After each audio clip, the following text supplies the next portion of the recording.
So what's up guys? Kuisiki nga pala ng Team Motoman Media at ngayon unbox natin tong Freecon FX Pro.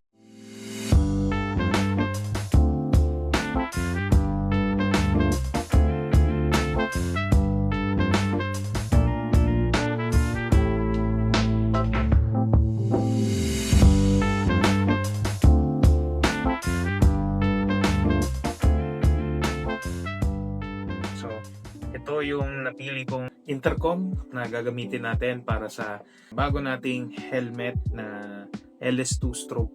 So yun guys, FX Pro. Pagdating sa pagra-ride ngayon, necessity na ang intercom. Malaki kasi yung advantage na meron kang intercom. Marami kayo, tapos madali kayo makakapag-communicate sa isa't isa. Makikita niyo yan sa mga ride namin. Usually, senyasan yan pagka nag-overtake na o kaya meron bang lubak, mag-iingat kung meron bang mga road hazards. So, napaka ganda na merong intercom. So, ito yung Freecon. Okay, so ito yung box niya. Nabili natin to sa Shopee. Ayan, official Freecon store ng Shopee. Ayan, so ito yung kahon. Okay, nilagay nila yung resibo. So ito na yung pinaka-device. Yung ikakabit natin sa helmet. Mamaya-maya gagawin natin yan. Okay. So, meron dalawang buttons dito. So basically ito yung volume, up and down, plus minus dyan. Okay. Yung power button right here. Ito yung charging port.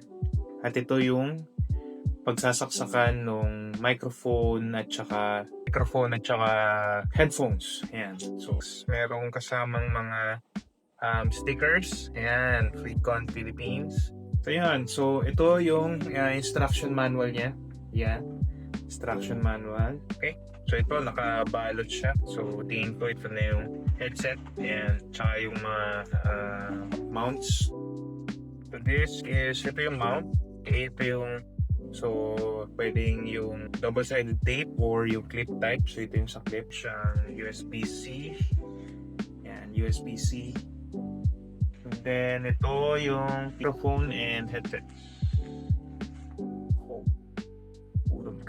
Meron tayong velcro, isa, dalawa, apat. So apat na velcro, and then yung sa microphone. Tapos ito naman yung headset niya. Ito yung lapel type na mic. Tapos ito naman yung ano bang proper term? Basta ito yung mic niya na isa. So, kung gusto nyo palitan ito, hugutin nyo lang. So, nakakonekta lang to dito. Yan. Kung papalitan nyo ng lapel type na mic, hugutin nyo lang. Pero ito, syempre, dahil full face tayo, ito yung gagamitin natin. Microphone, ito yung port, and yung, syempre, dalawang headpiece natin. Earpiece.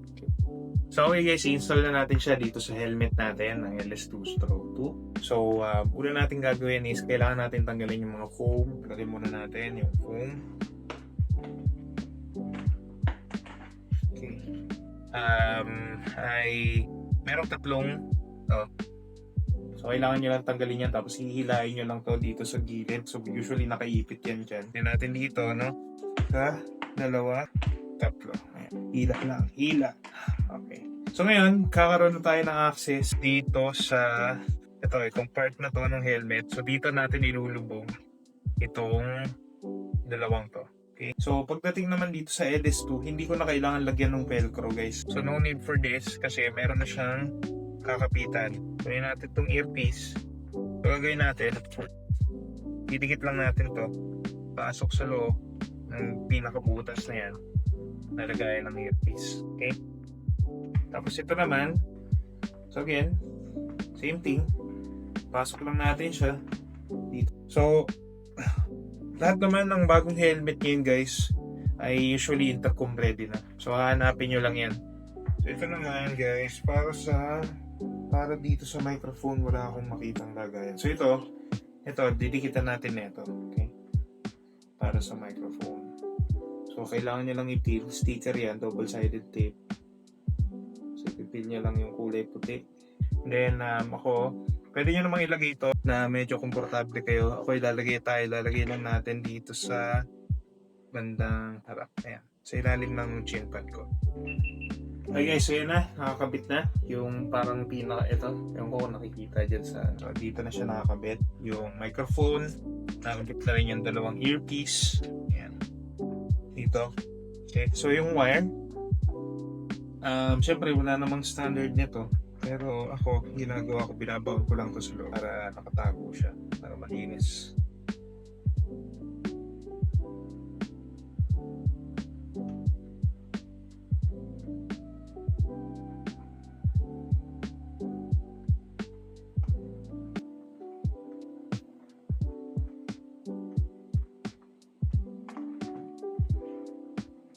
Yan, so ilan nyo lang sa gilid yung mga wire, depende na sa inyo yan. So yan, padaan dito sa gilid nito. Parang mali ako dun sa microphone. Yan, yan, para tatago nyo lang yung wire dyan. Yun tayo pare-parehas ng trick. Tago lang dyan, ganun. Tapos, ganyan, at kabit. So ayan, kakabit natin itong clip.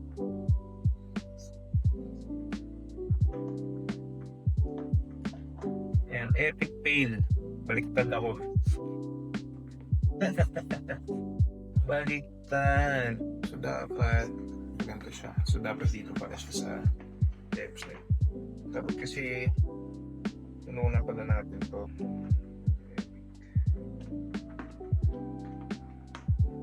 Ayan, tama na. So pwede natin i-connect na to. Ayan. Pero syempre ayusin muna natin yung wiring. Okay?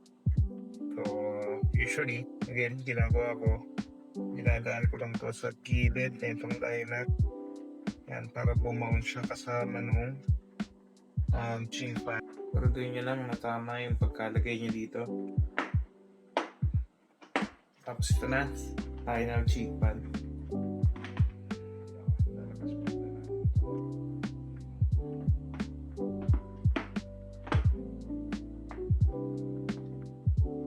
Okay.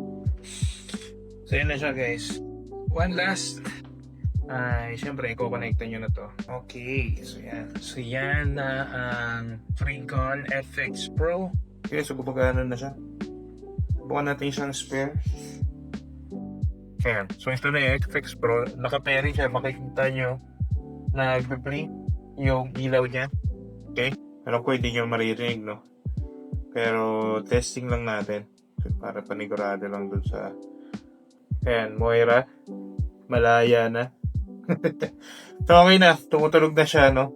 Okay guys, so tapos na tayo mag-install ng ating FX Pro dito sa ating helmet. So yun lang, maraming salamat pa rin.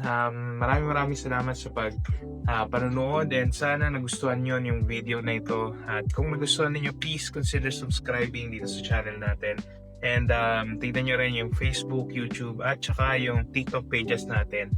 So thank you so much, and we'll see you guys in the next video.